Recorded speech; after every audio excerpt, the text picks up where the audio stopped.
प्रतिपक्ष भूपेंद्र हुड्डा पत्रकारों से मुखातिब हुए। इस दौरान भूपेंद्र हुड्डा ने कई विषय पर सरकार पर सवाल उठाए। एक तरफ जहां हुड्डा ने बीजेपी सरकार के संकल्प पत्र के वायदे पूरे करने को लेकर सवाल उठाया, तो वहीं उद्योगों के पलायन, रोजगार और कानून व्यवस्था को लेकर भी गंभीर सवाल उठाए हैं।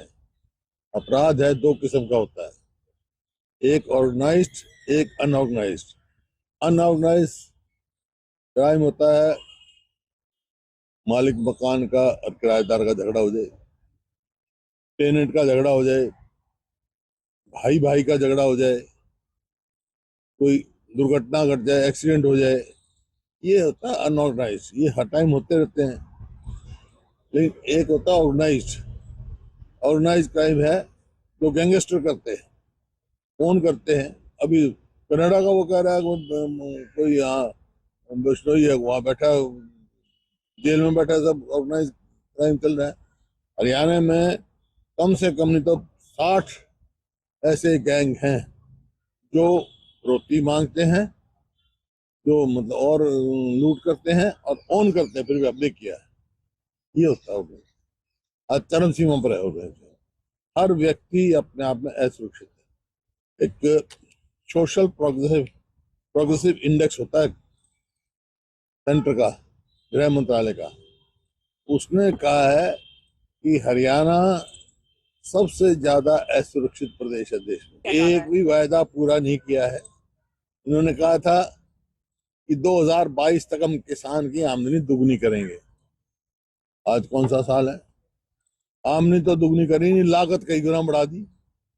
उस टाइम डीजल क्या क्या भाव था 2014 में, आज डीजल का क्या भाव है? खाद का क्या भाव था? कीटनाशक दवाइयों का क्या भाव था? इनपुट की कॉस्ट तो बढ़ गई, किसान की आमदनी घट गई। और कोई भी आप देखो, नाम देते स्कीम का, ये लाडो लक्ष्मी इन्होंने चलाया, और आप उनका घोषणा पत्र उठा के देखो, उसमें यह था कि हम 2100 रुपया सबको देंगे 18 साल से ऊपर की महिलाओं को लेके, जो पेंशन नहीं लेते हैं। उसके हिसाब से 85 लाख महिलाओं को मिलना चाहिए इनको। लेकिन आए तो, और उसको कानून छाट दिए भी 1 लाख रुपए जिसकी आमदनी होगी वो घट गया। अब कह रहे हैं जिसके बच्चे जो 10वीं में फर्स्ट डिवीजन लेंगे वो लेंगे। ये बात हुई कोई? फर्स्ट डिवीजन लेंगे उनको मिलेगी? कुछ नहीं, कर्जा बढ़ाएंगे। और भाई आप बताओ, आप हरियाणा से ताल्लुक रखते हो ना, जब देखते हो सारे हरियाणा में घूमते हो, कि पिछले 5 साल या 10 साल में कोई नया प्रोजेक्ट आया? जो बल्कि प्रोजेक्ट थे सैंक्शन, यहाँ इंटरनेशनल एयरपोर्ट हो गया, रेल कोच फैक्ट्री सोनीपत हो गई, यहाँ से तो उठ के जा रहे हैं। नेशनल डिफेंस यूनिवर्सिटी जो पहली बननी थी देश में, और कहीं बन गई, और वहाँ वो वहाँ की वहाँ खड़े हैं। कोई बताए तो सही, वही लेके शिक्षण हो रहा है। जिला कांग्रेस के जो अध्यक्ष बने बहुत साल के बाद, जो हमारा संगठन बना है, जिला कांग्रेस के अध्यक्ष बने, उनकी ट्रेनिंग हो रही है। क्योंकि सारी बात होगी, मैं भी जाऊंगा वहाँ, मैं बोलूंगा।